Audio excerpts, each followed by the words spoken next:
그 후에 예수께서 나인이란 성으로 가시세 제자와 많은 무리가 동행하더니 성문에 가까이 이르실 때에 사람들이 한 죽은 자를 메고 나오니 이는 한 어머니의 독자요 그의 어머니는 가부라. 그 성에 많은 사람도 그와 함께 나오거늘 주께서 가부를 보시고 불쌍히 여기사 울지 말라 하시고 가까이 가서 그 관에 손을 대시니 맨 자들이 서는지라.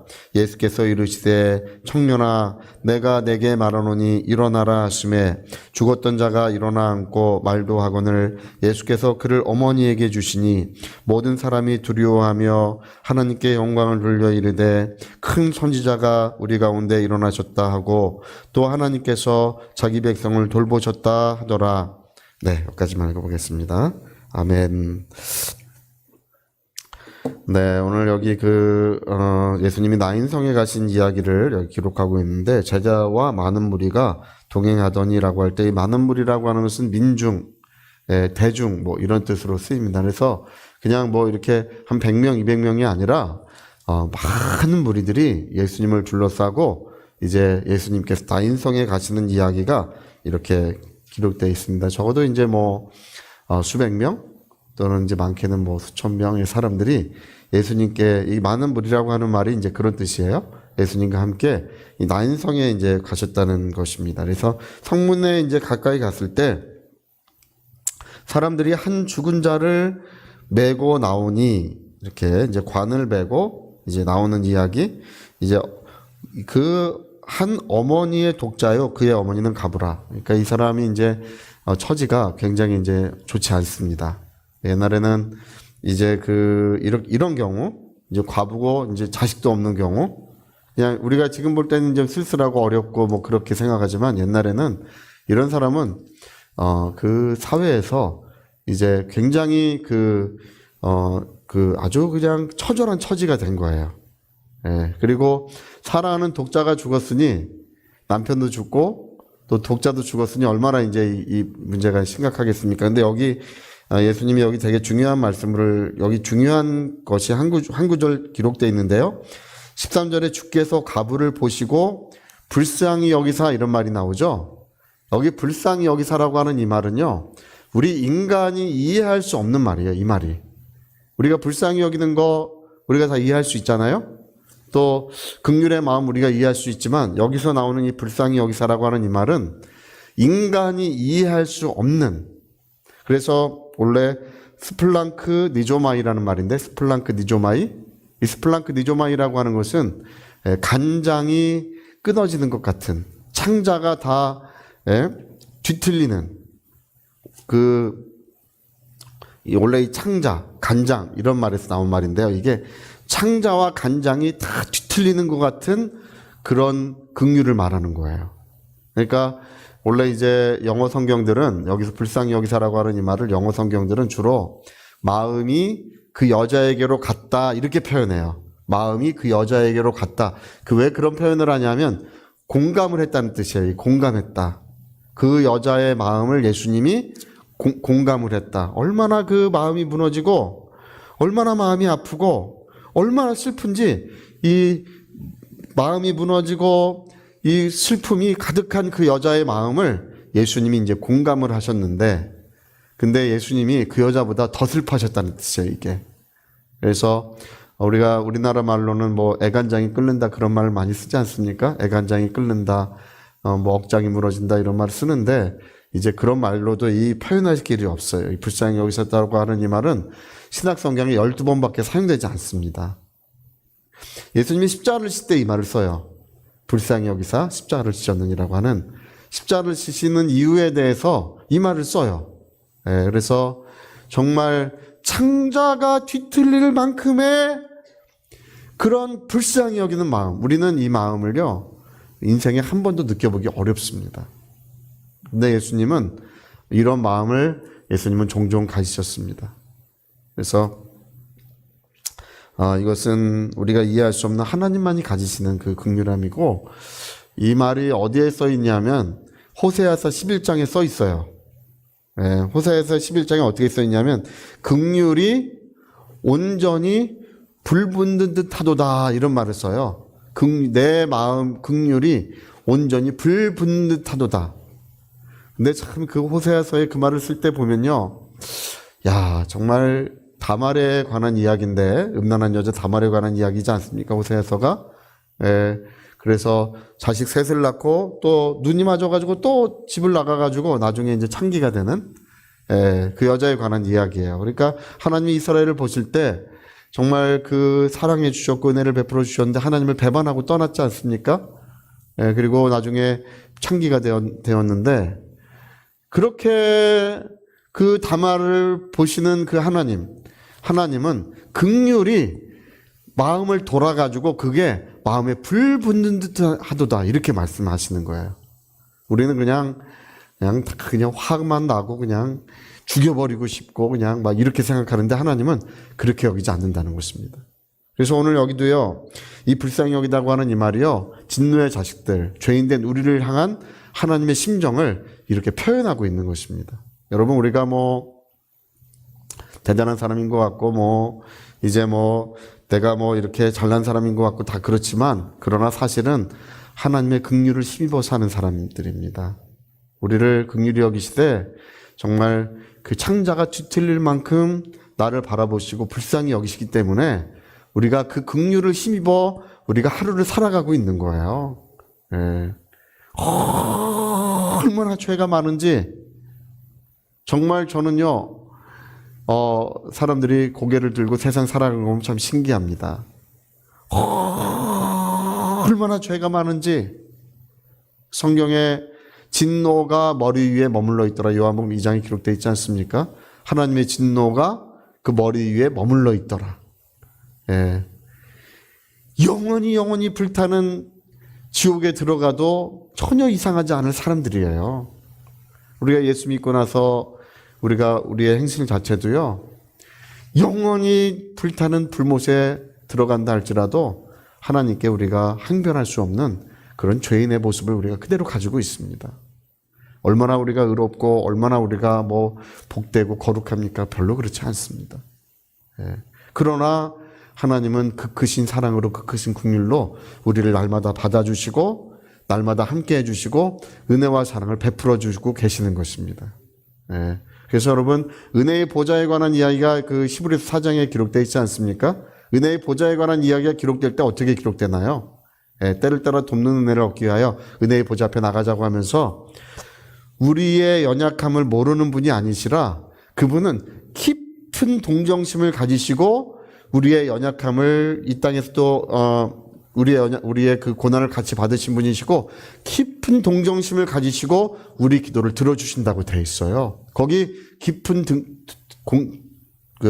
동정심이 바로 이런 애끓는 긍휼을 말씀하고 있는 것입니다. 그래서 은혜의 보좌라고 하는 것이 뭐냐? 은혜의 보좌 앞에 나가면 하나님은, 예수님은 깊은 동정심으로 우리를 공감해 주신다는 것입니다.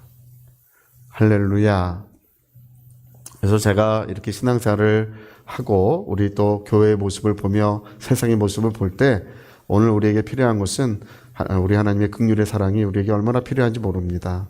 예, 절망의 자리에서 다시 일으켜주시는, 예, 그래서 그 절망에 무너진 우리 인생들이 다시금 회복해가는 그 부서진 마음들, 어떤 이유에서든지, 그게 부부간의 관계에서든지 어떤 관계를 통해서든지 어떤 경제적인 환경의 어떤 문제에 있든지 어쩌면 질병의 문제에서도 우리가 마음이 부서질 수도 있어요. 내가 너무 연약하기 때문에 너무 아프고 괴로워서 마음이 부서질 수 있습니다. 어떤 이유에서든지 그 부서진 마음들이 다시금 회복되는 역사가 일어나고 있습니다. 예. 그래서 여러분, 정말 우리는 하나님의 그 은혜라는 것이 오늘도 은혜의 보좌 앞에 나가서 은혜의 충만함을 받아야 될 줄로 믿습니다. 예. 날마다 우리가 은혜의 보좌 앞에 나가서 그분의 돕는 은혜를 받아라. 이 성경에 들려주는 하나님의 그 은혜의 이야기는 날마다 우리 하나님의 그 은혜의 보좌 앞에서 살리심을 받아라. 그 얘기를 하고 있는 것입니다. 예. 요즘에 이제 독감이 너무 심해가지고 얼마 전에 어떤 목사님이 이제 독감에 걸려가지고 너무 고생 많이 했다고 그런 얘기 하시더라고요. 우리 권사님도 독감 걸려서, 이제 거의 요즘 독감은 이제 거의 부활하는 수준이래요. 예, 죽었다 살아난다 그래요. 예, 우리 또 교회 코로나 걸린 사람인데 코로나는 가벼워요, 요즘에는. 코로나보다 독감이 10배 더 무섭습니다. 그래서 제가 눈치를 가만히 봤어요. 눈치를 가만히 보고, 아, 독감이 이렇게 무섭구나. 우리 또 집사님 한 분도 독감 걸려서 살아났다 그러고, 또 우리 권사님도 독감 걸려 살아났다 그러고, 죽다 살아났다고 하시는 말씀 제가 듣고, 독감 예방주사를 맞았어요. 할렐루야. 예. 성경에 비둘기처럼 순결하고 뱀처럼 지혜로우라고 하나님 말씀하시지 않습니까? 얼른 가서 독감 예방주사를 또 맞았어요. 그리고 제가 생각할 때 매년 독감 예방주사를 맞아야 되겠구나 이런 생각을 하고 있어요. 10월이나 11월 되면 이제는 독감 예방주사 꼭 맞아야지. 제가 독감 예방주사 이번에 처음 맞아봤어요. 한 번도 맞아본 적 없는데 어릴 때는 뭐 맞았겠지만 학교에서 한때 맞았겠지만 맞아본 적이 없어요. 근데 이번에 독감 예방주사를 맞으러 갔더니 맞았더니 이게 그렇게 뭐 아프지도 않고 하루 정도는 조금 이제 약간 이게 좀 몸이 좀 이렇게 좀 침체가 돼요. 하루 정도는 몸이 이렇게 좀 침체가 돼요. 그리고 이제 그 다음날 되니까 이제 다시 회복이 됩니다. 근데 제가 보니까 독감이 그냥 병을 앓고 마는 것이 아니라 이제는 자기의 수명을 손상시키거나 아니면 독감으로 말미암아서 이렇게 어떤 몸의 중요한 부분들이 손상되거나 그런 일들이 이제는 일어날 수 있어요. 그래서 지혜로운 것은 미리미리 예방하는 것이 제일 좋습니다. 근데 우리가 뭐 이것도 예방하고 저것도 준비하고 모든 것들을 다 준비하지만 그러나 기본적으로 우리는 하나님께서 우리를 위하여 모든 것들을 준비해 주시고 대비해 주고 계시다는 것을 우리는 그걸 믿습니다. 여러분, 주님은 우리를 위해서 준비하시는데 무엇 때문에 그러시냐 하면 우리를 긍휼히 여기시고 사랑하시기 때문에 주님은 모든 것들을 준비하고 계신다는 것을 우리는 그걸 믿습니다. 예. 특별히 우리 고린도전서 2장에는 이런 말씀이 기록되어 있어요. 하나님이 그 사랑하는 자들을 위해 예비하시는 것은 눈으로 보지 못하고 귀로 듣지 못하고 사람의 마음으로도 상상해 보지 못한 것들을 그 사랑하는 자들을 위하여 예비하고 계시는데 성령으로 이것을 우리에게 보여주고 계신다고 이렇게 말씀하고 있습니다. 성령으로만 보여주고 계시고 알려주신다는 것입니다. 여러분, 그 옛날에 그 하갈이라고 하는 사람이 아브라함 집에서 어린 자식 데리고 쫓겨났지 않습니까? 어린 자식 데리고 이제 괜히 이렇게 사라를 구박하다가 이제 어린 자식 데리고 쫓겨난 일이 있었어요. 그때, 이제 목이 말라 이제 죽어가고 있었습니다. 그래서 하나님 앞에 울면서 어린 자식 붙들고 이제 울면서 하나님 앞에 기도를 했어요. 하나님, 내 자식과 함께 여기서 목말라 죽어간다고. 근데 이제 하나님의 사자가 이제 거기 나타나서 들려주는 이야기가 다시 아브라함의 집으로 돌아가라. 그리고 이삭도 한 민족이 되고 이 아들도 한 민족이 될 것이라고 이렇게 이제 축복을 해줘요. 그리고 이제 돌아갔습니다. 천사는 돌아갔어요. 근데 물은 안 주고 갔어요. 물은 안 주고 갔는데 이제 신기하게 이전에 들리지 않았던 물소리가 들려오지 않습니까? 샘이 가까운 데 있었던 거예요. 가까운 데 있는데 우리 인간이 다 똑같아요. 문제 해결은 의외로 쉽고 간단할 수 있습니다. 하나님의 도움은 그렇게 뭐 거창하지 않아도 하나님께서 얼마든지 우리를 도와주실 수 있어요. 근데 우리 인간은 모르기 때문에 늘 헤매이고 모르기 때문에 안타깝고 모르기 때문에 주저앉는 거예요. 심지어는 거기서 죽어가기도 하는 것입니다. 내 물소리가 들려와서 가서 보니까 맑은 샘물이 거기 풍성하게 흐르고 있는 것입니다. 여러분, 오늘 이런 은혜가 좀 일어났으면 좋겠습니다. 그리고 우리가 도저히 의심할 수 없는 것은 뭐냐 하면 의심할래야 의심할 수 없는 것은 예수님은 우리 가운데 함께 하신다는 것입니다. 주님 우리 가운데 살아 역사하신다는 것입니다. 오늘 여러분, 우리 주님의 풍성한 긍휼의 역사, 사랑의 역사가 우리 가운데 이루어졌으면 좋겠습니다. 여기 오늘 예수님이 그 청년을 메고 가는데 그 관을 손을 딱 얹으시니까 메고 가던 사람들이 발길이 다 멈췄어요. 누구신지 모르지만 간에 손을 대니까 군중을 이끌고 오신 분은 틀림없지 않습니까? 손을 대니까 다 멈췄어요. 근데 예수님이 청년아 내가 내게 말하노니 일어나라. 일어나라. 여러분 일어나라고 하는 이 말씀은 사망과 저주와 고통이 완전히 사라지는 생명의 말씀이세요. 주님의 말씀은 그 과부의 무너진 마음, 억장이 무너지고 이제 삶이 무너진 그 과부의 영혼을 다시 회복시켜 주시는 말씀이십니다. 그 한 말씀만 있으면 되는 거였어요. 그랬더니 청년이 다시 일어나고 그 삶이 회복되고 하나님의 영광의 역사가 그날에 충만했던 그 이야기를 우리에게 들려주고 있습니다. 이런 은혜의 역사가 오늘도 살아계신 예수님, 우리와 함께 하시는 우리 주님의 역사로 이루어질 줄 믿습니다. 자, 우리 같이 한번 기도하시겠습니다. 우리 기도하실 때 오늘 예수님은 이 스플랑크 니조마이 이 말은 정말 간장이 녹는 것 같은, 창자가 뒤틀리는 것 같은 그런 긍휼을 예수님은 가지고 계셨더라. 우리는 그분의 마음을 이해할 수 없습니다. 도저히 우리 평생을 살아도 그분의 마음을 우리가 알 길이 없어요. 주님이 왜 나와 함께 하시는지, 나 같은 죄인을 왜 주님이 나를 붙들어 주시고 나의 길을 지켜주고 계시는지, 왜 주님은 나를 통하여 하나님의 영광을 나타내기를 원하고 계시는지, 오직 유일한 설명은 바로 하나님만이 가지신 이 긍휼이 유일한 설명이 되는 것입니다. 우리 위하여 통성으로 기도하시겠습니다.